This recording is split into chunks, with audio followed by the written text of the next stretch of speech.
over the past 20 years, digital marketing has grown so much and offline marketing has been left aside. Our role is to really invest in technology to enable marketers with offline marketing.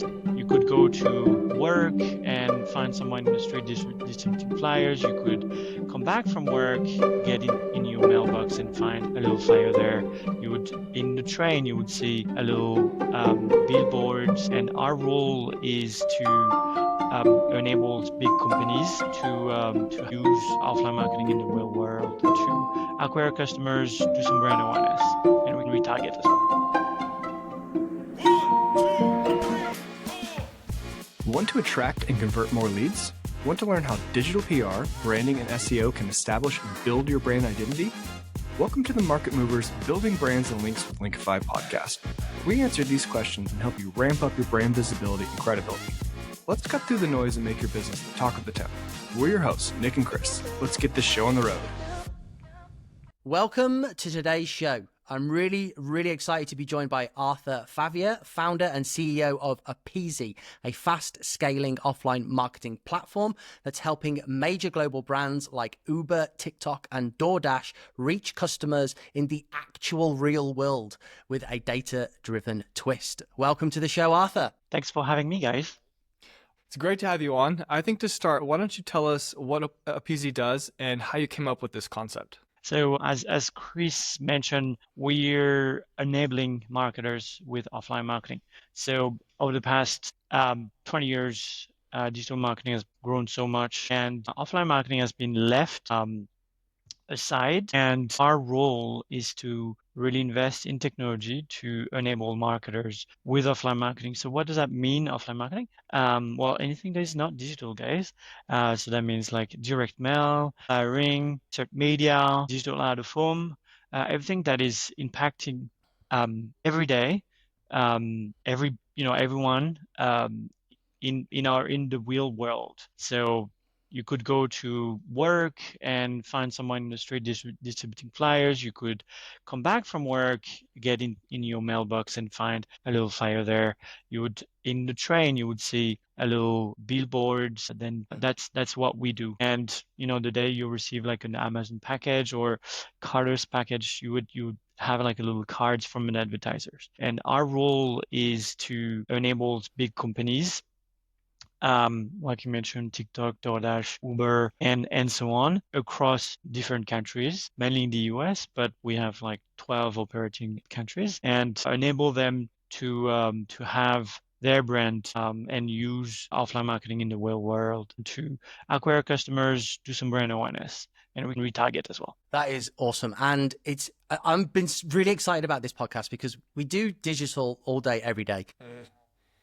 And my next question is going to be basically, offline marketing doesn't get a lot of attention. And I want to talk about like the actual case for offline marketing. But before you answer me, like, I know it works because my garden is not done in my new houses. They just left me with like a plot of dirt. In the past 2 weeks, I've had a leaflet about grass seeds and I bought them. And then I had another leaflet about begonias, and we're going on the weekend to look at these begonias from the shop that sent the leaflet. So it must work. So tell me. It is working, and that's why we're working with all these like big advertisers out there. So there's a few things. In the US, we have access to big databases, and we're very sensitive to certain criteria like new movers or people that bought from a specific brand that are expecting a kid or something. And then that's like triggers for other advertisers to like push advertising. And now with the technology, we're able to do that, like sending an email without touching, anything, without sending one email, without, picking up your phone.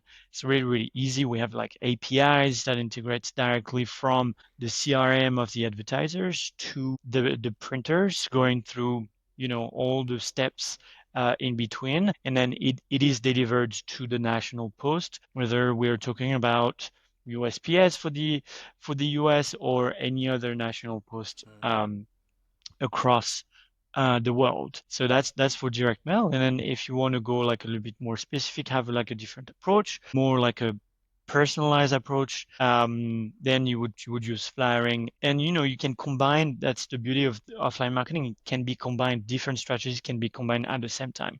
Like I give you like an example, like a cafe or like a small shop I just opened. Then I will kind of send a direct mail to all the neighborhoods, like to get a little bit of brand awareness, and then I will get like a brand ambassador outside of the cafe distributing like business cards, those like stamps thing to people to encourage like consumptions and so forth. So there's like different strategies, and offline marketing can work for really big companies, but also like I just mentioned for small business owners. So what type of businesses is this a good fit for? Like the case is pretty clear for like a local company. You can target the people around you.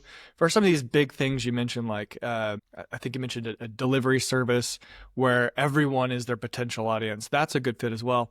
But can you tell us like what kinds of companies this is a good fit for, and what kind of companies maybe it's not as good of a fit for? Yeah, so with offline marketing, I would say B2C companies, anything big or small, is a really good fit. We, as a company, our ICP main target is like bigger companies, like companies that are able to spend millions of dollars a year in marketing and that are targeting customers. We are going to be their arm on the field, their arm in the letterbox, their arm in the media that they are going to insert in. And then we basically have the entire platform to support tracking, to support logistics, to support, because obviously, they invest millions of dollars with us. They want to see what's happening, and they want to look, they want to have like, direct reporting sent to them. They want to see dashboard. They want to see like proof of it actually works. So all this is supported by our technology, and that's why we're very successful with them. And also works for small business owners. Created recently our advertising platform called Oppizi Ads for like smaller advertisers, which enables smaller size advertising or advertisers to go on our platform and create their own campaign. They can do flyering, they can do door to door, they can do direct mail, either, kind of saturate the area, then that's what I was mentioning earlier, or um, kind of have like a list of prospects that they want to mail to, and then they can do that themselves. It's all automated, self-serve. That's really cool. So you're taking the technology that one might like associate with the online world, but making that reporting and dashboard view of these real world campaigns. I imagine what you're tracking the delivery of all the leaflets of the flyers, and they can see all of that, can they? Yeah, Within. yeah. So we track several levels. So basically, we can track where is the logistic at. So we can track whether the flyers are being printed, whether the flyers are on the way to USPS or on the way to distribution. If you're doing a flyering campaign, can even like really track down to like the check-in and check-out of the brand ambassador and so forth. So there's a lot of things that technology enabled, and that was possible because we developed such a big environment of apps, web apps, phone apps, and so forth, that we have kind of control over everything that is happening. We're also plugged in to our third-party vendors, whether you're talking about FedEx for the freight or USPS for the delivery data. There's a lot of like integration that took place, and gives the advertiser the assurance that their money, every single dollar that they spend with us, is actually worth it.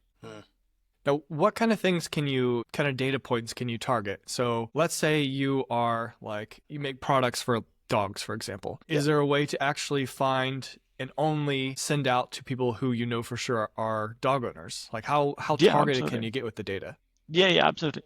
So there's a strategy in direct mail that you probably know, and it's been taken from the digital world, and I think invented by Meta back in the days. It's called lookalike. I don't know if you guys are aware of that. So lookalike is what? Is basically creating a synthetic audience of customers that look like your current audience. So let's say you're, a pet food company and you want to, so you're really good in Northeast of the US, in New York, where I am right now, and you want to do the same in, let's say, Southwest Texas over there, and you want to penetrate this market, there's loads of like dog owners, but you don't have any customers there.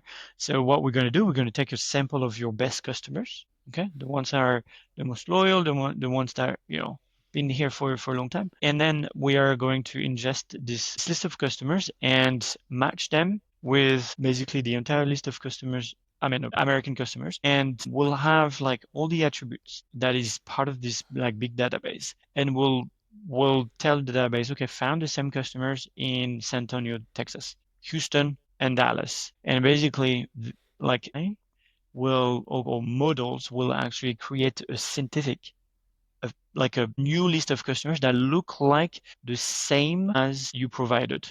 So they have roughly the same attributes, Then you have like a match rate, obviously. So roughly the same attributes over all the columns of the database, and then you'll be able to send direct mail to them.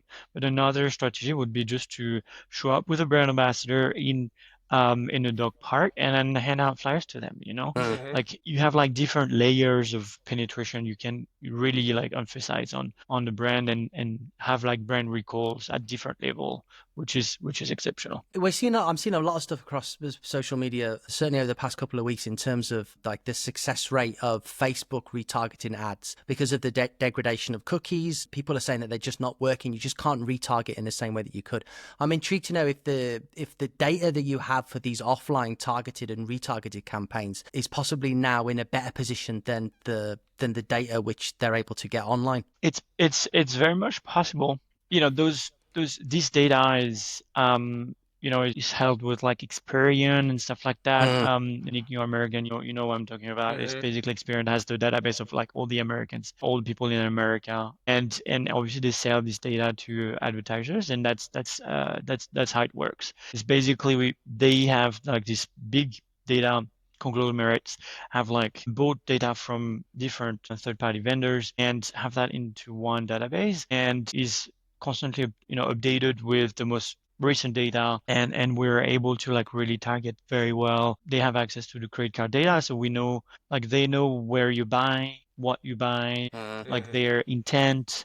So it is extremely accurate. It's a little expensive, but it's extremely accurate. So to answer your question, Chris, yeah, it is very accurate. I don't know if it's better than digital, but it is extremely accurate, and loads of brands are using it and are extremely successful with it. Yeah, I remember right after my daughter was born, we started getting ads in the mail from diaper companies. We're like, oh, that's weird. Like, didn't publish this on social media or anything. So it does get very targeted. But then I get other stuff that I'm like, you guys are not clearly doing any targeting because I do not own a parrot and I'm getting a parrot flyer. So some of the companies are clearly doing a great job with it, and some of it seems to be more, just mass sent out. Yeah, there's everything in advertising, right? There's advertisers that don't really understand. I mean, like, tomorrow you go on Facebook, you don't know anything about advertising, and you would spend like, a few $100. And imagine if you are on the other side, as consumer, you would get served by those ads, and you're like, well, what is this? Like, the same thing happened in offline marketing. Okay, so earlier you mentioned being able to track the results. How exactly do you do that? I think in the online world, it's a lot clear how you actually track those results, but offline marketing, how do you track the results? How do you know the flyers you're sending out, the efforts you're putting in are resulting in sales? Well, it's not that different. It's a little bit more complex, but not that different. So there's different level of tracking. So the first level of tracking is scan. So with the pandemic, we've seen QR code, the resurgence of QR codes in everybody's life. And we would track each QR code on each flyer, mailer, whatever, you name it. So that's like the first level of tracking. And then there's tracking with the advertiser. So the advertiser has the choice to either integrate with us. So we have like, integrations like public API, and we integrate natively with like different software as well. So if they use Stripe, if they use Shopify, if they use like any type of like CRM, then they will be able to integrate with us. And it's very important because basically we are at the beginning and at the end of the marketing process. We are going to enable marketers with creation of coupon codes. So if they need creation of like 500 coupon codes for a specific campaign, and we'll be able to create that on our platform, and that will be, in their getaway system if they're using Stripe, for example, so automatically there. And then we're at the end of the marketing campaign when flyers are being distributed, have been distributed as well, where people actually redeem. So we'll actually get this data from their backend, and that would feed the dashboards. And our dashboard will be populated with distribution data and, let's say, consumption, order data, and sales data from the advertiser. So this is the best, I'd say, way of doing it. There's live stream of data from an advertiser to our platform, and you can really optimize your marketing campaign on the go. It's like, for flyering, you could optimize from a day to another. You see like, oh, this location that did not really work very well. Then, we're going to change the location for the next day or the day after next. So there's lots of like optimization that can be done. And on our side, we have like AI that will read through this data and read through this database and will optimize for the customers in real time. So that is what is super interesting for advertisers, that like the optimization happens on a daily basis if it's not like hourly basis. So just a couple of things. So the QR codes or the discount codes, they would be uniquely and exclusively used on, let's say, the leaflets or the flyers, so that they can be 100% attributed to that source. Is that correct? Yeah, you could have different strategies. So if some customers don't have like the system to generate like 500,000, right? Yeah. Because if you're doing a mailing campaign, you're mailing to 500,000 people. If you really want to be accurate, then it's going to be one QR code and one coupon code per customer, per recipient. Yeah, that's like this level of tracking. So you can see this customer has received the letter scanned but not purchased. Like we can really see like all the way from the printing to the letter being open. So we can really understand what's going on. That's really interesting, because I was thinking, why not just use one code, like for the company, like offline 10? But then if you've got 5,000 QR codes, 5,000 discount codes, I guess you can granularly see then which areas within that campaign are working and which aren't. And then you're able to, like you said, in real time, tweak that campaign. That's fascinating. Yeah. And also, Chris, what do you do if you print 500,000 cards and your code leaks online? Yeah. I mean, everybody searches discount code before. Yeah. Well, I do before I buy. Yeah. And suddenly it happens so many times with our customers. It's like, well, we don't want to, create 60 codes because, it's going to take us 45 minutes. Well, next thing you know, their code's leaked online. They spend, thousands, it's not thousands, hundreds of thousands of dollars. And they're like, no, we can't block it. Like, or like everybody's going to be mad. We're going to get sued. Like it's a real issue. Rather than like, if you work with the right partner that knows what they're doing, and they would advise you guys to like put the right TNC, put the right, iteration in terms of codes. And it's like really important to really select the partners that you work with, experienced people. Yeah, and there's even like plugins that automatically search for. I use Capital One. I think Rakuten does this. That looks for those coupon codes. So if it's not even like someone has to go out and search for it. They just have to have one of those plugins installed, and they're going to find your leaked coupon code. So yeah, that's really interesting. Okay, Arthur, you said you're operating in how many markets currently? 12. Okay, that's quite a lot. 12 is, it's quite a lot. I'm not going to list them all, but just to give you guys an idea, US, Canada, Argentina, then we have all Europe from the UK, very, exactly for you, Chris, UK, and South Europe, more like Portugal for you, Nick, Spain, France, and then Germany, Poland, all the way down to Australia, New Zealand. So it's like all these like countries there. I didn't mention everything. It's going to be a little long, but yeah, we operate in all those countries. That's amazing. What have been the challenges expanding to those different markets? Because that's quite a, there's a different setup, legal setups in every country you enter. Yeah, I mean, it's a 10 years of work, that did not happen today, from a day to another. We started back in Australia in 2014, um, and then really quickly expanded all over Australia and then New Zealand and then the UK. And then we kind of like invaded all Europe and very, very fast, like a year after the UK, we already had launched like 2 or 3 countries in Europe, and I was already in the US to launch the US, and then COVID happened. And COVID happened, and that was kind of like okay, what do we do now? We had 6 months where did not have a lot of things to do except working on our tech to just pivot everything to direct mail, and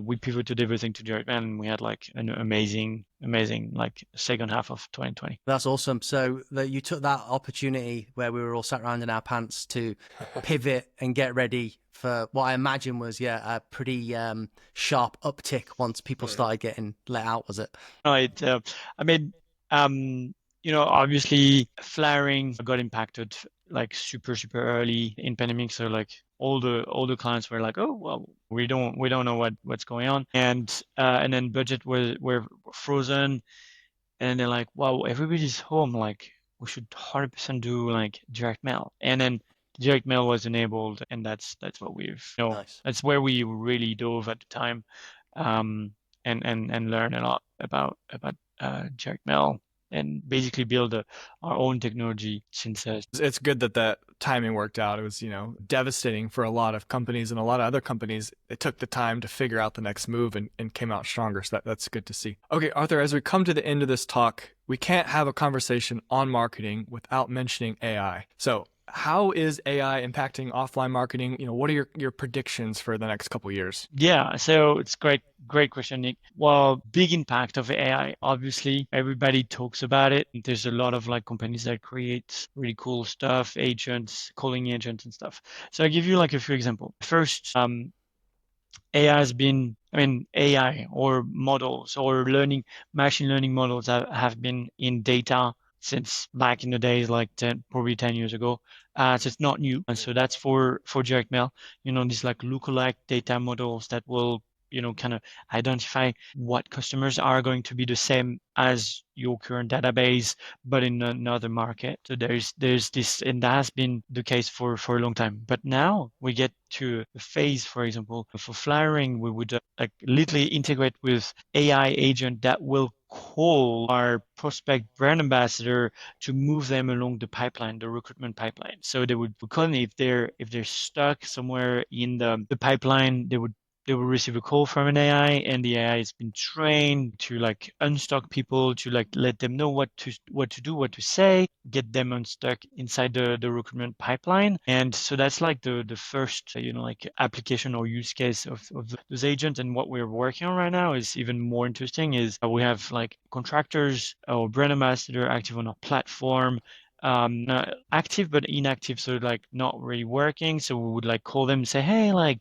John, there's like some work available for you to there's some work. Sorry, just someone is calling me. There's some work available for you to do in your cities. Like, do you wanna book a shift? And then the AI would actually have access to our database. We'll be able to book them on the phone while having conversation with them. So there's a huge impact on our operations, on the day-to-day operations. It's like we are able to do like thousands of calls, pressing it on a button and just having them being reached out by AI. Feels totally natural. When we did the test, we were like two talking to the AI, and the AI was able to bounce like, okay, what did you say? Like your colleague says that, la, la, la. And that was like absolutely natural and amazing to see. So looking forward to get this part of the AI integrated in our system. I think it's incredible what you've achieved so far, and it seems like you've like essentially leveraged the technology from the digital world in order to supercharge the offline world. Like tracking is now possible with offline marketing via like the ability to mass produce coupons and QR codes and have that technology and then get that real time feedback. And then I'm thinking, my mind's whirling, like I loved how you were talking about, you had that AI integration with the real time feedback from like the flyer campaigns. I'm thinking at some point we could have like the flyers go out to the first few thousand homes. You could get the QR, how many A/B test different color schemes, different fonts, and then maybe have like that get sent back to the printers in real time, and then sort of real time update the optimize optimize the text, optimize Yeah, it's 100% possible. Like so when it comes to like printing and direct mail, the optimization is a little slower, but we're talking about a week or 2 weeks optimization. For flyering, it's really like on a daily basis we can optimize, and kind of it's like a surgeon type of work, and that is done automatically with our system, AI system right now. Well, if you get to the instant part that Chris is talking about, we'd like a royalty cut for that, since I'm sure he's already working on it. Yeah, That's not my idea. I know. Arthur, this has been absolutely fascinating. If people want to reach out to you or come and investigate your services, where should they go? Yeah, on the website. We've got a great website. I just changed recently. I think that was back in March. So on the website, or they can reach out to me on LinkedIn, and I'd be more than happy to follow through. Awesome. I think it'd be great to speak to you again in 12 months, 18 months and see what's going on. I imagine I'm going to get a flyer with a picture of me on it that was snapped like a week ago when I was at the supermarket, and it's put me in some clothes with AI and said, you should buy this outfit or something like that. Maybe. I mean, it's very much possible. We're able to like basically send you like gift cards for your birthday automatically. Yeah. Hey, Chris, here's 20% of your next purchase. Happy birthday. No, that's incredible. Exciting. Yeah. Arthur, thank you so much. It's been brilliant. Thanks, Arthur. Absolutely. My pleasure. Thank you, guys.